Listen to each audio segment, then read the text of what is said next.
Hi everybody, welcome to Simon on the Sofa, and with a wonderful guest, or an inspiration to me anyway today. Kute Blackson is with us from, where are you today? LA? I'm in Los Angeles. Los Angeles. Hey Kute. Nice. So for the viewers, that this might be your first Simon on the Sofa, I show up and we have a transparent conversation. For anybody out there that doesn't know what a transparent conversation is really where we just show up and express from this point.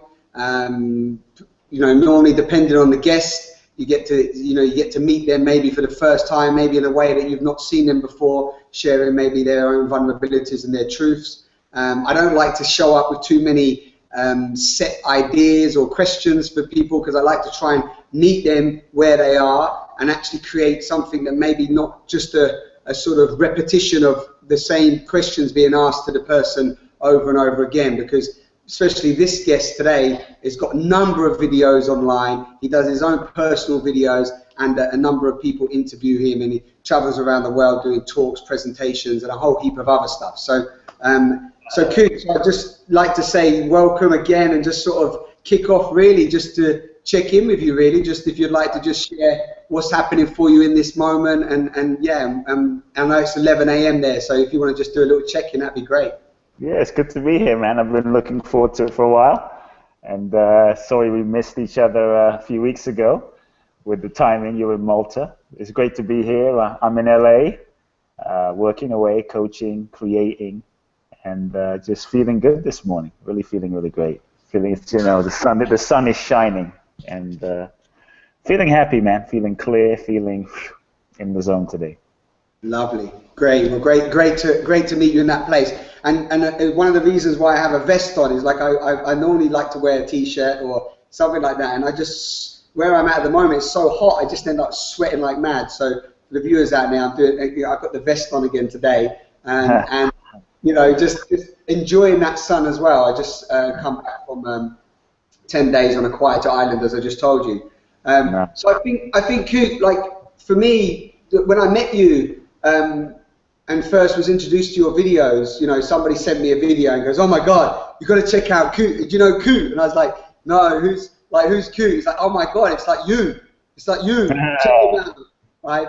And somebody loved your energy so much, and I started to watch a number of your videos and getting inspiration from them. And you cover so many different topics of, I would say, the human experience, the human psychology of where we are, as an evolving species. I know I know you deal with relationship as a passion of yours.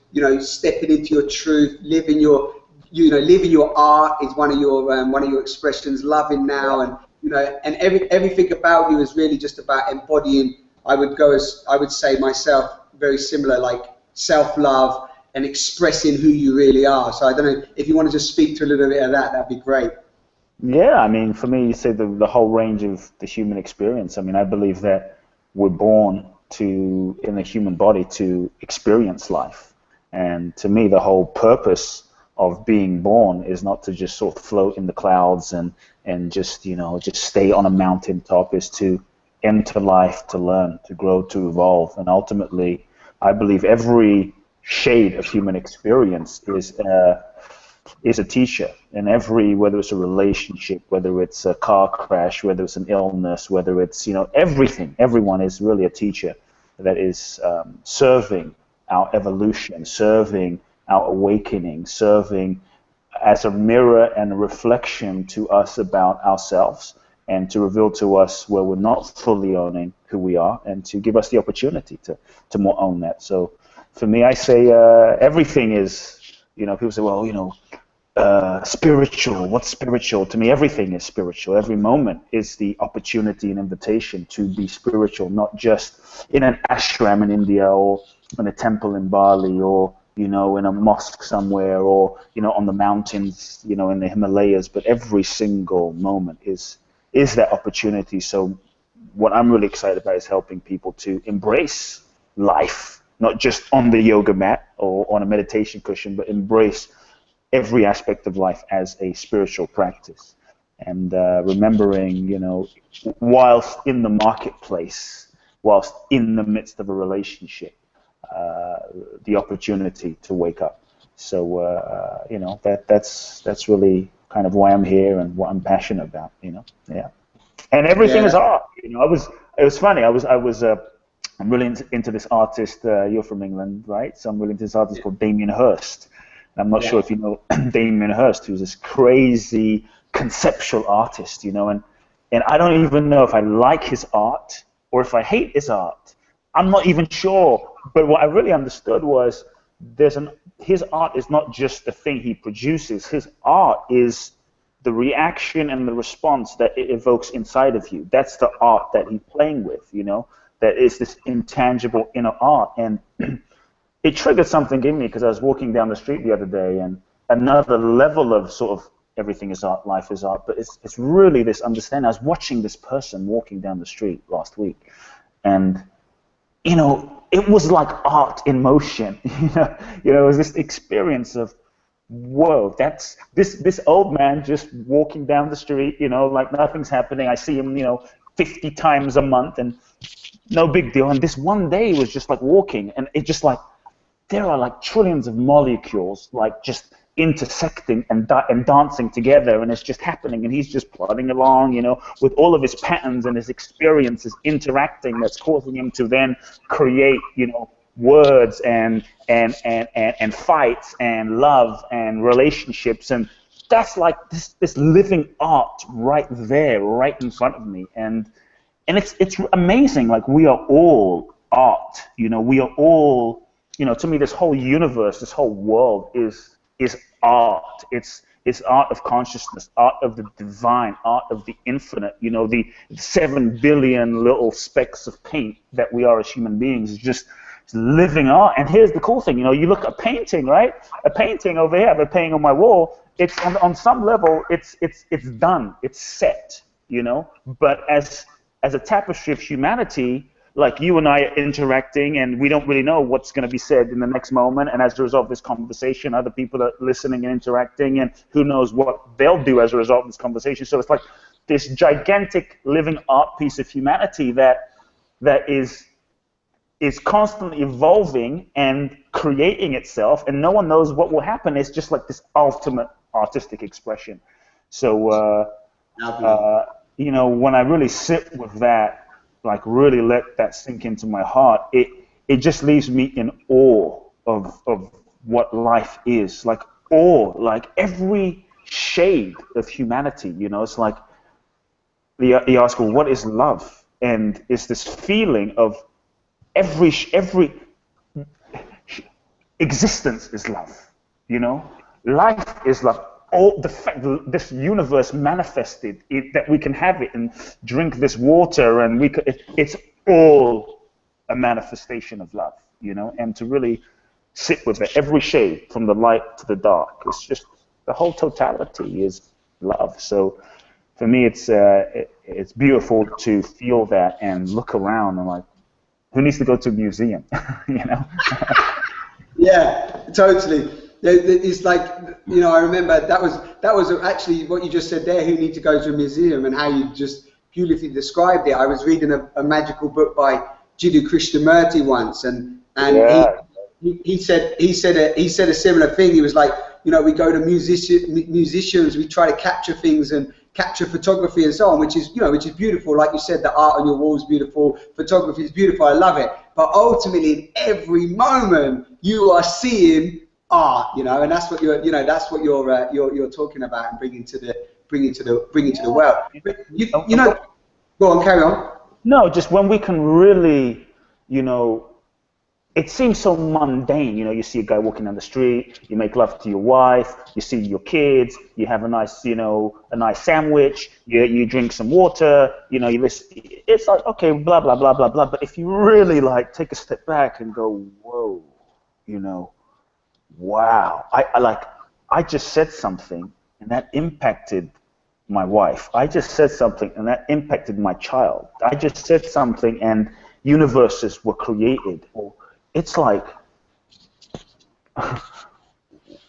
it's a trip, man. It's like, wow, you know, the awe, the awe that even in the midst of the mundane, you know, and I think part of the spiritual practice is that we find the magic in the mundane, the magic in the everyday, the magic in each moment, you know, and the gratitude, you know, to live in that gratitude where nothing has to happen. It's just, didn't win the lottery, but the fact we're alive is a kind of lottery, you know? You know, it's, man, it's so, whenever I speak to somebody like yourself and you just, you know, you live in that space, what you just said there, I love the faces you pull, Kute. You pull some epic, fun, loving faces, man. Your videos, the energy that comes through you is always a buzz.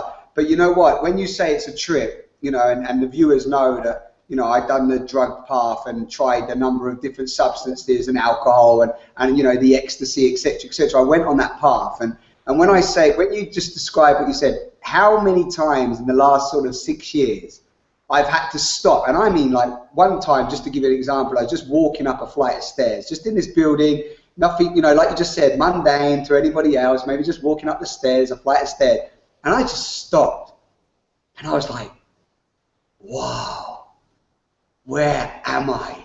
You know, I was just like, I am so happy to be alive, and I was just on this staircase, I was going up towards my girlfriend at the time, and when I got inside, I was like, man, I just had a moment out there where it's like what you said, it's like you just step back and everything just takes a little moment, you know, it's like you slow things down and actually observe what you are in, what you are among, what is interacting and playing out with you. And it just, you know, when you start to have those moments, you start to think, wow, you know, for me anyway, I don't know what your feelings on this are, but for me, I'm like, when people are in this vibration, in this gratitude, in this experience, just witnessing, you know, and you created a wonderful video called The Miracle Is You. You know, when you're even comprehending the intrinsic, you know, well, it's like complexities and the magnitude of what and who we are.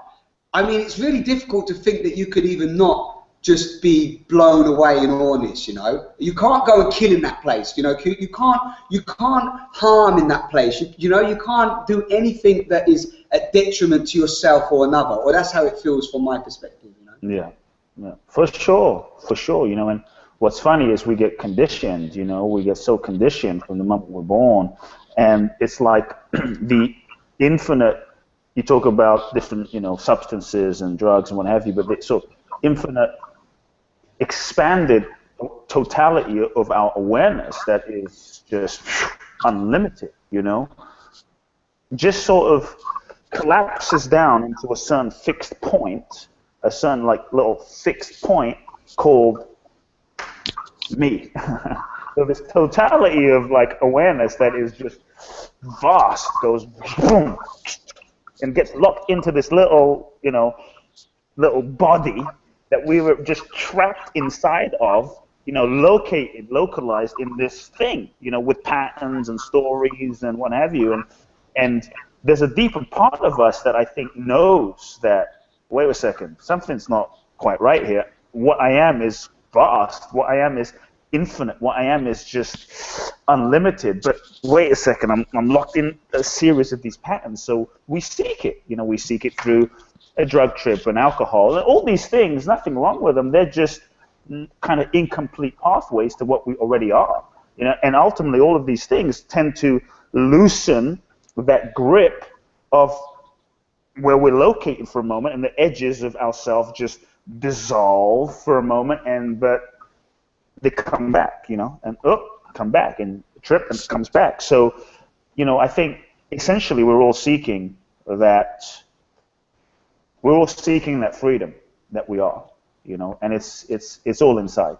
It's all inside. And I think as we access that, we realize that we are love, we are free, we are, and at that level we are one, you know, that there is no real separation. Like, you know, I have a water bottle over here, and, you know, imagine like we're 7 billion water bottles, and we've gotten so identified with, wait a second, I'm purple, you know, and you're blue, and, you know, we're different, and I'm a better water bottle than you, and, you know, but we get so identified with the form that we lose touch with that what we are is not the form. You know, what we are is so much more. So for me, it's a process of like dissolving the identification to the form, and then there's just space. There's just this open spaciousness that we are. And at that level, we're one. At that level, there's love. So how can I harm you if you're me? You know, and I think that's why we're alive, is to reconnect with that, is to reawaken to that, is to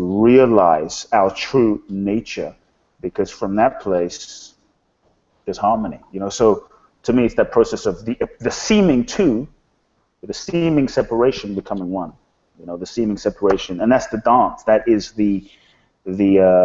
that's what relationship is about. It's the drive for union. You know, the drive to merge with a seeming other, but it's a universal drive, impulse to like become one. That's what sex is about. Lovemaking is about. It's just this drive for union, to dissolve.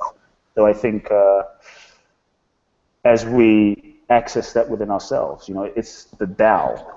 You know, everything is the Tao. Just then we access a level of harmony, you know, and freedom within. Yeah, and it's like, and what you're talking to there as well is it's that union within the self first as well. Or you know, where I've been exploring is like how to self-love. You know, where does that point you to? And it's like it seems that all mirrors.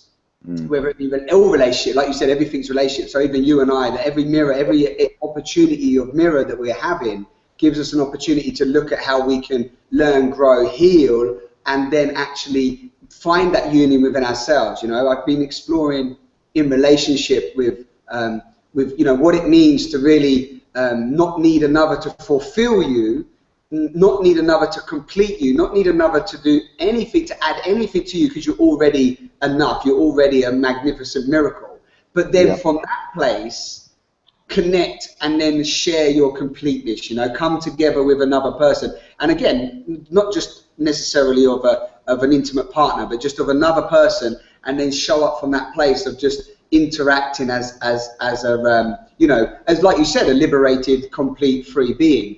But a question I want to ask you to that is or just to dive into that a little bit better, because for maybe some people listening, you know, it might seem like, wow, it sounds great and so on, and you say, you know, like, you know, that is our quest. But with where you've been, with the experiences you've been having, with the, you know, the interaction with other humans you've been having, and where we are as a collective, are you feeling that is the message right now? Is that people are calling out for that knowingness of like liberation and freedom? It feels like that for me, but I don't want to put words in your mouth. And I know this is a lot of your works. I watch a lot of your content, but do you know what I mean? It's like, is it just because you and I have and other people on this path go there and everything else will always stay, or is there like an emergence of a new way of being?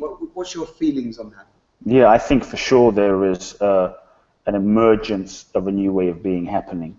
And to me, there is a definite quickening happening on this planet, not just between you and I and a few spiritual folks over here in the corner, you know, whoa, we're getting, you know, we're elevating. But to me, I see it, that evolutionary process happening, you know, on this planet, because to me, the planet is a living, breathing organism, so it in and of itself is waking up, and we are all molecules in the body of a planet, you know, just like, to me, it's universes, it's different levels. So just like we are different molecules in this bigger body called the world, the planet. And, you know, when I look at what's happening in the world today, you know, what has it been, 5 years, 6 years, 10 years in that zone where the old system's collapsing, you know, the economic markets, Wall Street, the meltdown, real estate crisis, you know, all these things just falling apart, people losing their homes and losing their savings, and, you know, just financial collapse and what have you. I mean, when I see these things, even though they are intense, it's quite exciting. I mean, and I don't say that lightly, but I say that because I think that there's something deeper that's seeking to emerge. And as I see these old paradigms collapsing, the old ways we've done money, the old ways we've done relationships, the old ways we've done education, we're being forced to find something deeper. You know, all those places we may have held on to for a sense of safety, as in my bank account, my identity, my job, I'm the CEO, all these places where we have identified ourselves as, this is me, this is who I am, and we become so egoically fixed, you know, and holding on so tightly. All those, as we're forced to just kind of, whoa, that's gone, and that's gone, and that's gone. I think as a humanity, we're being forced to then go deeper and ask, well, if I'm not that, and I'm not that, and that, and that, all those things I thought I was conditioned to be, then who am I really?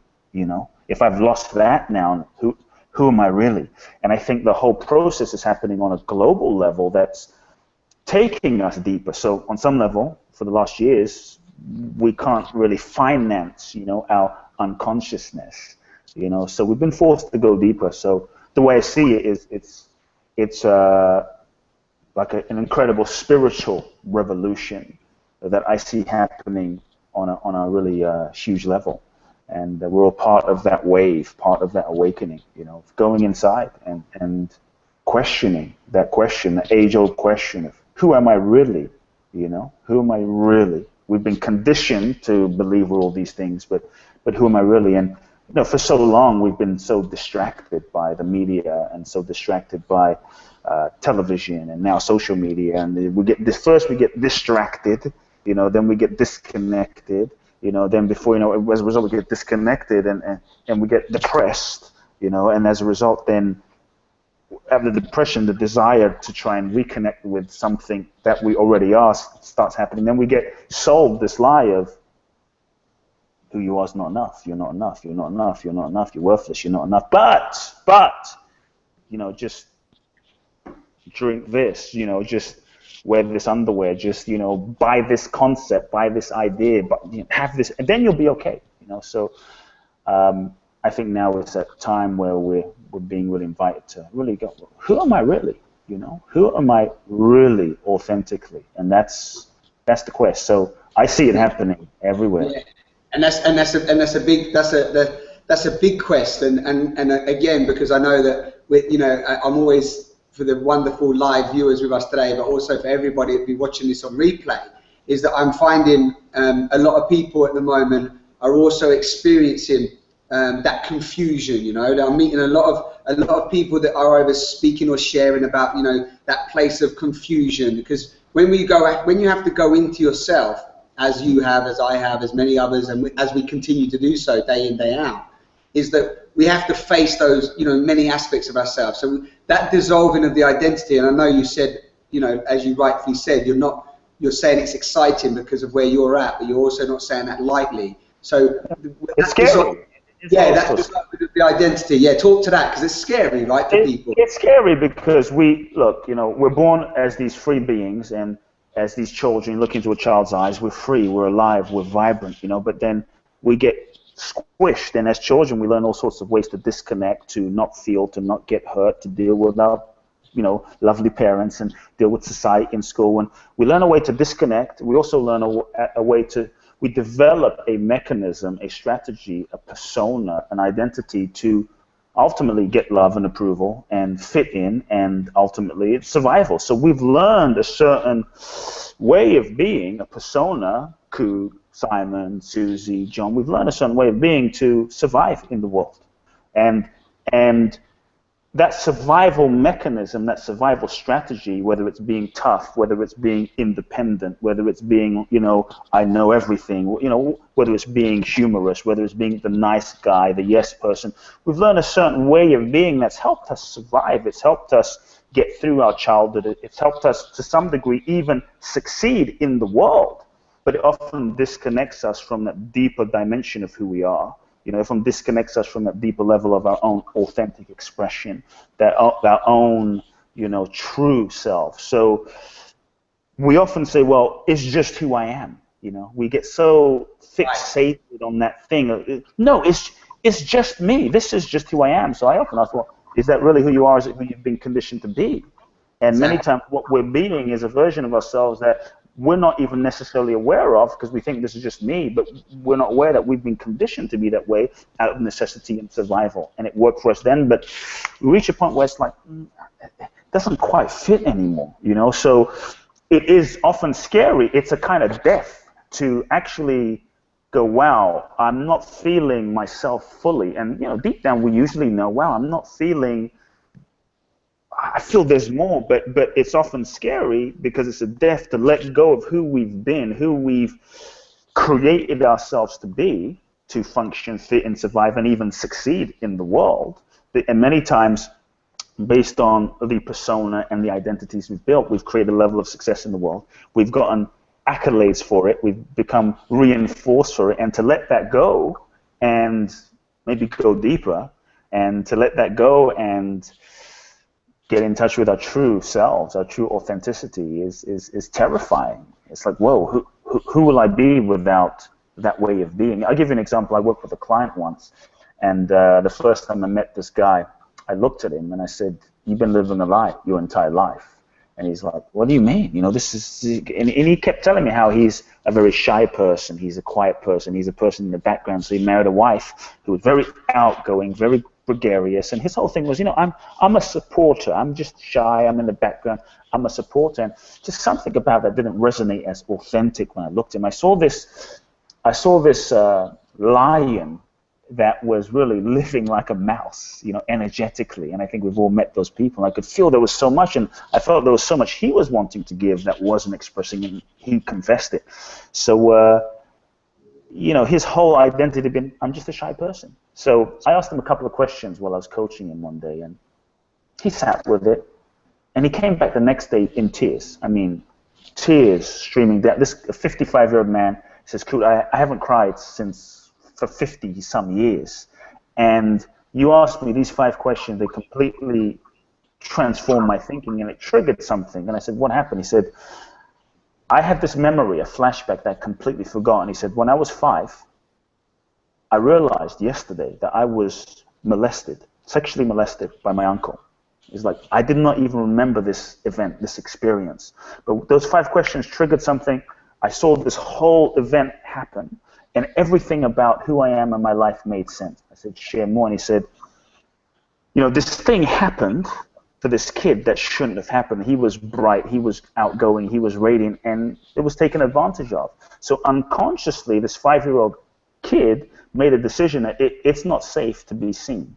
It's not safe to be myself fully. It's not safe to be radiant and shining my light, because when I do, it's dangerous, bad things happen. So then he created a persona, ultimately, to be in the background, to hide, to be shy, and an association of, if I'm not seen, no one can hurt me. And that's how he's been living his entire life. And it wasn't necessarily authentically who he is. It was just in reaction to something that happened that he completely forgot. And that's how he's been building his entire life, and wondering, how comes I don't feel totally fulfilled, because there's a part of myself that I've suppressed.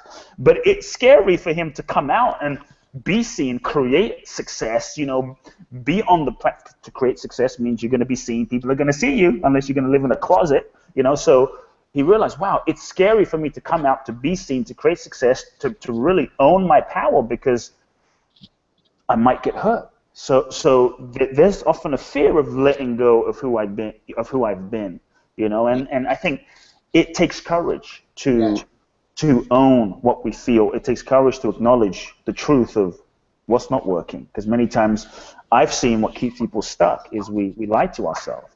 You know, everything's fine. No, I'm great. No, it's not that important. No, I'm okay. My relationship's cool. No, I'm quite happy. When deep down we know that something's off. So we can distract ourselves with shopping, with drugs, with sex, with work, with whatever distractions we have to just numb that something's not right feeling. But I say it takes real courage, balls, courage, heart to look oneself in the eye and say, you know, this is the truth of what I feel. This is the truth of where I'm really, really at, and to face it. So right. It's scary, but it's a courageous path. Yeah, it's courageous, but I mean, there's so much we could speak to in that. I just want to sort of like speak to that part of like that ultimately we don't, there is that denial aspect, but ultimately there really is such a depending on the trauma or the experiences that we've had, there can be such a suppression that we've just so closed off to that, you know, that at that point when people are saying, like you said, like, yeah, I'm okay, and all this, you know, they have built up a bit of belief around that is their truth, even though you and I and many others know, and them at their core know that it's a lie. So even as you're speaking, I'm seeing that. For me, I still see 98% of the population, 98% of the people just using that as a sort of high figure, that are still doing things that are not, you know, not their truth, or it doesn't really matter to some extent. It's almost like it has no meaning and purpose, and not from my projection of that, but even when you meet them, and it's not because they don't care, it's not because they don't want to do great things or it's not that everyone has to be out there doing some big expression. But when you meet them, it's like these are not bad people, but they've become so numb and desensitized to to what life is really about, and all the things we spoke about at the beginning, that they just continue to go into these repetitive cycles. And you know, this is something that I don't know if you know, I suppose can everybody access that point? Because like for this love revolution or this love now, and I'd love to know the 5 questions you asked that guy as well, by the way. I'm sure, I don't know if you want to share them, but that kept popping up in my mind, the 5 questions. But, you know, but again, I'm just saying it's like, it's not easy, but there needs to be, do you feel, for me anyway, maybe it's happening anyway, this like organism that we're talking about, this unfolding. But for me, it's like when I see somebody just speak their truth, even just in a sharing circle, even when they just feel like, you know what, I can actually say what I'm really thinking and feeling right now, and it's okay. The glow in their face and their eyes is like so beautiful. I'm sure I'm addicted to that feeling and seeing it, you know? It's like, when I see that, I'm like, wow, yeah, you know what, and it's almost so simple, but we've also, I always come back to Plato's cave, you know, that the ignorance is so, you know, all-encompassing, but actually it's very simple to break out of it. I don't know what comes up with you from any of that, but you know. Yeah, it is simple, but you know, we've created it. It's simple, but it's not easy always. It is simple, but we've created a persona and a way of being and a survival mechanism ultimately to help us survive that often gets developed when we're very young that we're not even necessarily conscious of. So we're now locked into this prison of a persona, way of being, that then we've lived, and then we've gotten validation, we've learned to be a certain way to get love, to get approval, to get validation, to fit in, to attract a husband, to attract girls, to attract a wife, to, you know, to rise up the corporate ladder. So our entire life, we've created an entire life based on this persona, based on this survival strategy person that we've become. So now we've created a whole life, some of us, a lot of success based on that it is scary to go, wait a second, now I'm going to question everything I've built, and if I actually transform, if I actually heal, if I actually be my authentic self, wait a second, what's going to happen to what I've built? What might happen to my relationship if I'm actually honest about who I am? What might happen to my career if I'm actually be myself? You know, so I think it's important first to start with a level of compassion, to realize that part of the reason that we have developed the strategies and the survival tactics and those little, you know, mechanisms is for survival. And each of those parts of ourselves that often at a certain point end up sabotaging or limiting the deeper expression of our authenticity have a positive intention. They each have, they're trying to get us something positive, you know, even though sometimes they sabotage and limit us and push people away and, you know, we're not able to receive love and screw up our relationships and what have you.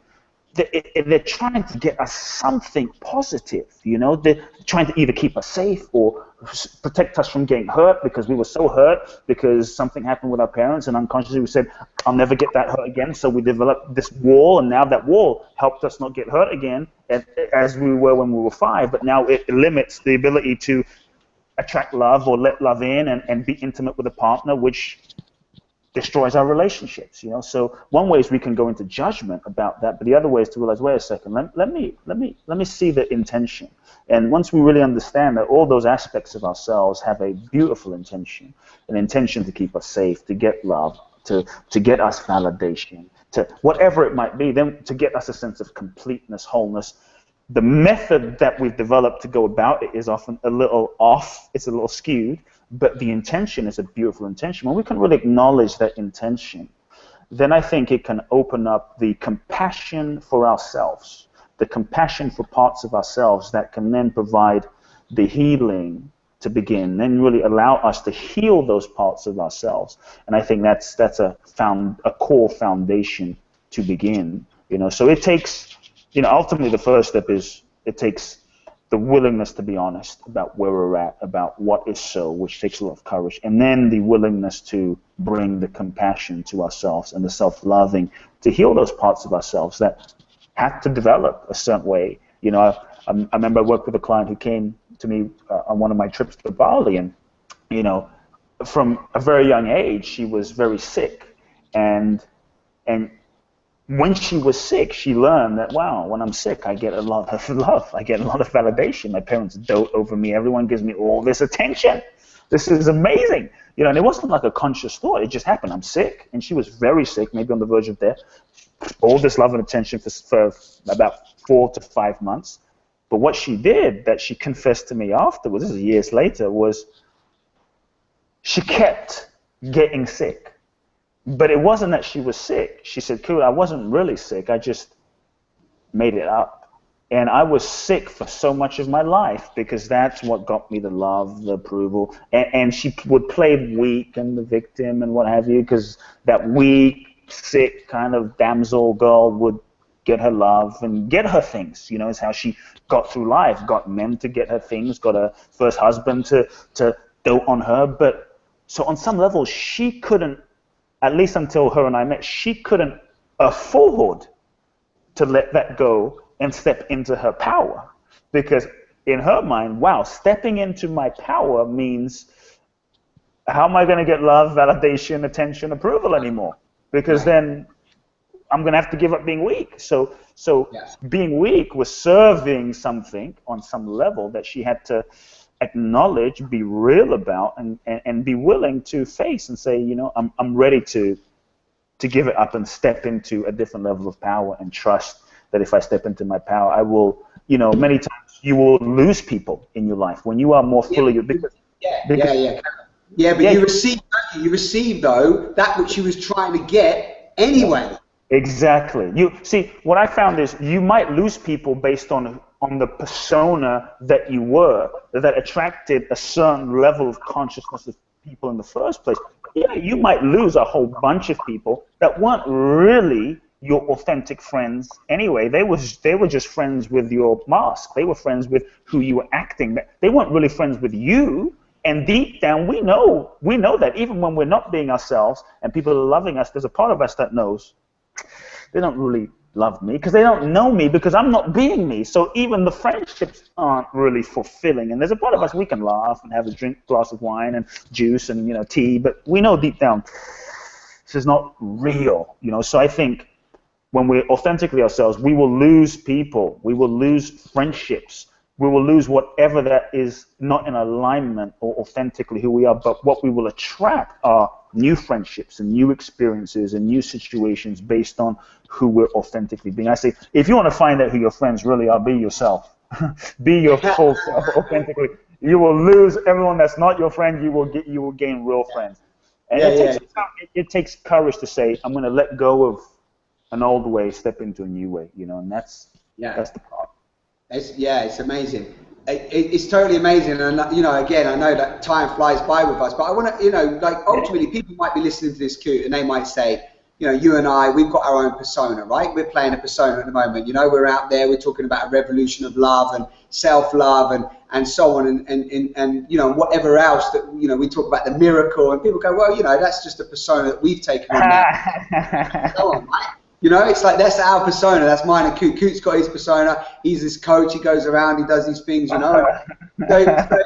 So like, you know, just like in terms of your own experience of what you've died to and let go of, and you know, do you want to just, yeah, again, just, I think for the viewers that they would like to hear that, because it's often, because I love the idea of when we can show up, which I know you can, and I feel that even in this, is that we're not even identified to what we are, because we want to get to that point where, you know, the truth can arise uninvited, and actually I don't want to be attached to anything that I'm saying either, you know? Yeah, and you know, I think even not being attached to no persona, you know, because no persona can be in another form of attachment. Right. I have no persona, I have no persona, oh, look at me, I have, you know, there's the story of these these rabbis, the two great rabbis, right?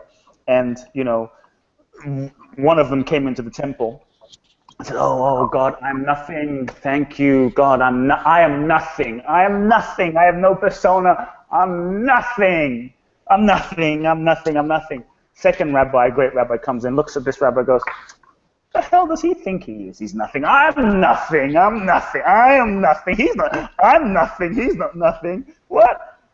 The guy cleaning the cleaner of the temple walks in, sees the two great rabbis going, oh, I'm nothing, and I'm nothing. I'm nothing. The cleaner goes, wow, the great rabbis.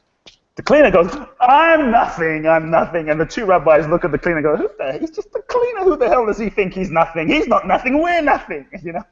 So, you know, anything can be an identity, you know, and I think it's not about not having a persona, it's more about our relationship with our identity, with our personas.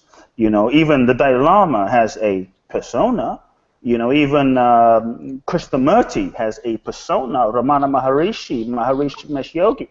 It's a persona. You look at if you meet Dalai Lama and say, hey, Dalai Lama, he's going to turn around, because there's some awareness of a persona called Dalai Lama. So I don't think the issue is having a persona or not having a persona. It's really our relationship with it. And, you know, the prison is when we're so locked in our persona that we think it's me. You really believe that everything about Simon is, oh, this is really you. And this is like really who I am, you know? And I think and that's where the grip is so tight that then, you know, every criticism and everything people say, and oh, I don't like your video, Kute, and this and that. It's like, oh, Simon, what am I going to do? People don't like it because there's such an identification with this mind-body organism called Kute and the story and the what have you. And I think for me, I enjoy my persona. You know, it's a persona. It's like I enjoy the shirt. You know, the shirt's not me. You're wearing a vest, but tomorrow you're going to wear a tuxedo, and the next day you're going to wear a lovely jacket. You know, next day you're going to be running down Malta just shirtless. You know, and just running. It's like I think it's all in the relationship with it. You know, and I think for me the process has been, and I think the process for us all being very tightly identified with the mind-body Kute mechanism. Simon mechanism, and that's where like there's not much freedom there, and it's been a process of peeling the layers away. For me, it's been a process of going into my humanity and dealing with my pain, dealing with my wounds, dealing with my childhood issues, dealing with my insecurities and my stuff with my mother and my father, and just like processing that and facing that and crying and releasing, because all of that has created this identified contraction called me that now I'm reacting to and responding to and fighting about and breaking up about. And it's been a process of peeling those layers away to realize, wait, I'm none of that. You know, I'm not really any of that. So I think it's really about, back to that question, who am I really? When we really know who we are, then for me the awareness of I'm not Kute, and I don't even take myself that seriously. You know, I think when we know who we are, then it's like watching a movie, you know. For those listening, watching a movie, I mean, I don't know if you like movies, Simon. I love movies. I'm a movie freak, you know. But you know, these days we go to a movie theater, and We go to a movie knowing, we know that it's a lie. We know that we're paying $40 for a movie, you know, popcorn and what have you, pay $40 for the movie that we know is not true. And we go there and we sit there, oh, wow, this is incredible. Oh, do it, Tom Cruise. You could, oh, wow. And we get so into it, it's like, oh, you know, it's like it's the best lie we've paid for, you know. But did it really happen? Is it real? It's not real. But there's a part of us deep down that knows it's not real. But if we go into the movie and say, hey, Simon, Will Smith, he's on the cliff. He didn't really do that. It's just so. Why is everyone laughing? Why is this is so boring? He's not really flying right now. Oh, this is so. I mean, you know, none of this is real. No, but we go with a dual awareness of it's not real, but it is real. It's completely real, but it's not real.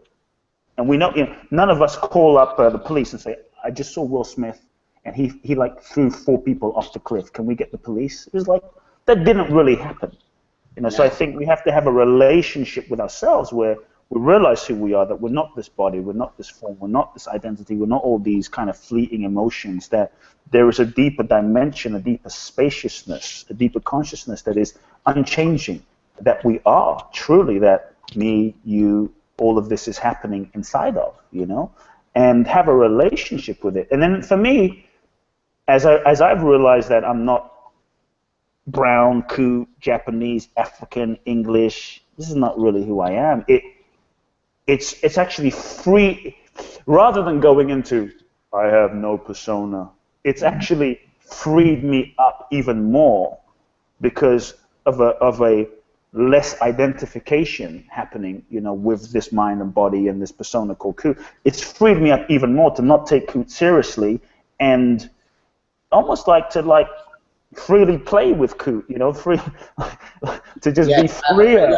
It's allowed you to have a full expression of who you are, right? It's allowed. It's almost like allowed.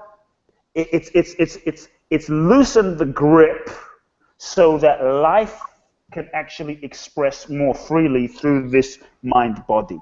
That's how it feels. Right. So yeah, that's why sometimes when these experiences happen, we say, or you know, others that have had similar experiences say that actually an energy takes over, and love takes over. You know, I use the word love, but and love takes over, and you feel compelled to surrender to that which wants to come through you, that which wants to flow through you. Being lived. Yeah. It's a feeling, a deeper feeling of being lived by life, being lived by that which is living us all. You know, that same life force that's living me, you, and everyone listening right now is functioning us all ultimately, and expresses as this Kute form, which is one color in the spectrum. Simon, you know, Oprah, Mandela. It just expresses as all, you know, and I don't know. For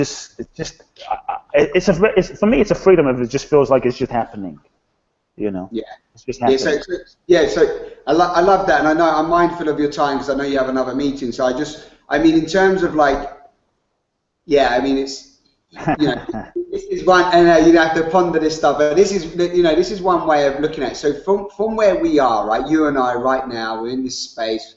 We're alive, like you said, life flowing through us.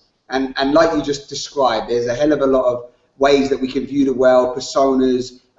Life can feel like a lie, and even like movies that are playing out that are so not real to us. Even the real life movies that are playing out, you know. So this idea of like being who we really are, and having and the invitation to globally awake.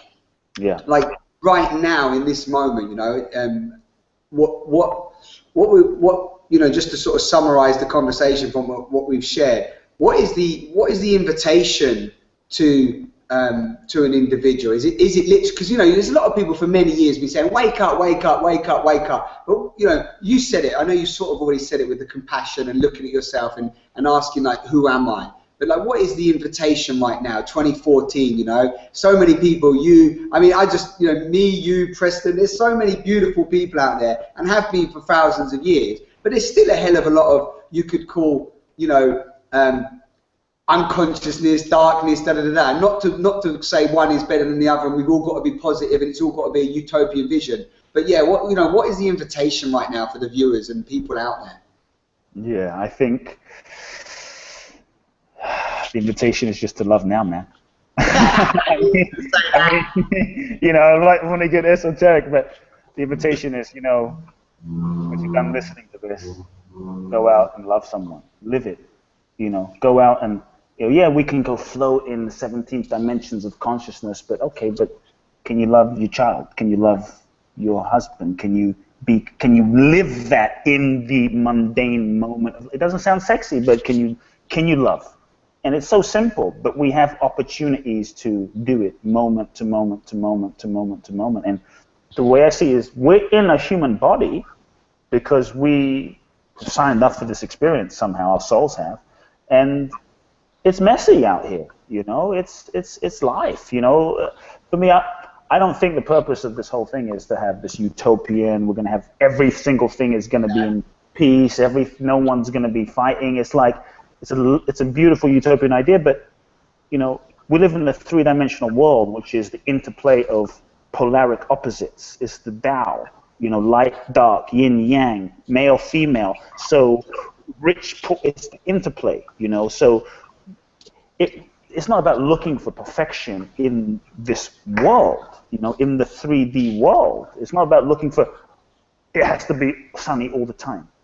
But life is creation and destruction, you know. Life is life, creation, destruction, night and day. It's part of the Tao, you know. It's part of the dance and part of the polarity, part of this relationship, you know, male, females, love making, you know, it's happening, boom, boom, you know, physics. So I think the suffering comes when we look to make it all, you know, everything utopian, and it's that place of perfection is inside of us. It's already within us, transcending all of this. Don't look out here, look inside. And I think it takes courage to go inside. And from that place, let's not just sit there, let's just go out and live it. Let's go out and love it. Let's go out and we're here to be human, you know, we're here to have experiences and love each other. So to me, love is how consciousness, the divine, makes itself manifested in the world, you know. So. Nice. Love, so yeah, love now. Be the grand creator of as much love as you can possibly muster. Love now, bottom line. You know, not just floating on cotton clouds somewhere, but in the real world, you know. That takes courage. That takes real courage. Lovely, lovely. Well, listen, I know you have to go. We said 55 minutes, 1:53. So if you, I don't want to call our talk Love Now, but if you had to name our talk, Kute, what would you name our talk? What would I name our talk? I mean, Love Now sounds like a pretty good start, Simon. That's your strapline, man. You are Love Now. And just a quick question: are you going to share? Can you share one or two of the questions that you asked that guy? To be honest, I really don't remember. Yeah. It really just arose in the moment, and I said a couple of questions, and I really invited him to have the courage to look at. The essence of it was to have the courage to look at, like, what was he pretending to not know? Yeah. You know, what was he pretending to not know? Because I felt he was pretending, and there's many ways we're pretending, but deep down we know. And it's that disconnect from owning the knowing that we know that keeps us from really stepping into our greatness, keeps us in a fog, in a maze of like confusion. I don't know, I'm not sure. It's like it's the I don't know game. You know, I don't know, I'm not sure. Because if we don't know, then we don't have to risk, we don't have to step out, we don't have to do what we truly feel, because I don't know what my life purpose is. I don't know what to do. I don't know if I love this person. So it was an invitation to give up the I don't know and step into that knowing. There's a part of us that knows everything because we are everything, and to trust that, you know, to really trust that. Lovely. Lovely, Kute. It's been a long time coming. Thank you for creating and sharing into the world right now. Like it's you know, it's been an inspiration to me, and I'm very happy that me and you got an opportunity in this journey right now just to share some love. So let's do it again sometime. Yeah, so that would be lovely, and hopefully we'll meet in the flesh one time for a hug. Let's do it. So for everybody viewing, thank you for tuning in live. You know the deal. Share it if you love it. Share it. You know, subscribe. Do the usual jazz. And all the links to Kute will be under the video. I mean, just YouTube him, Google him if you've loved his vibe today, and you'll see a whole heap of value and beautiful videos on a whole heap of topics. So take care, everybody. Thank you for joining Simon on the sofa. Transparent conversations, evolving ourselves, liberating ourselves through transparency, and yeah, get naked, guys. Strip yourself bare. It's time to step into that love. So take care. Lots of love. Bye-bye.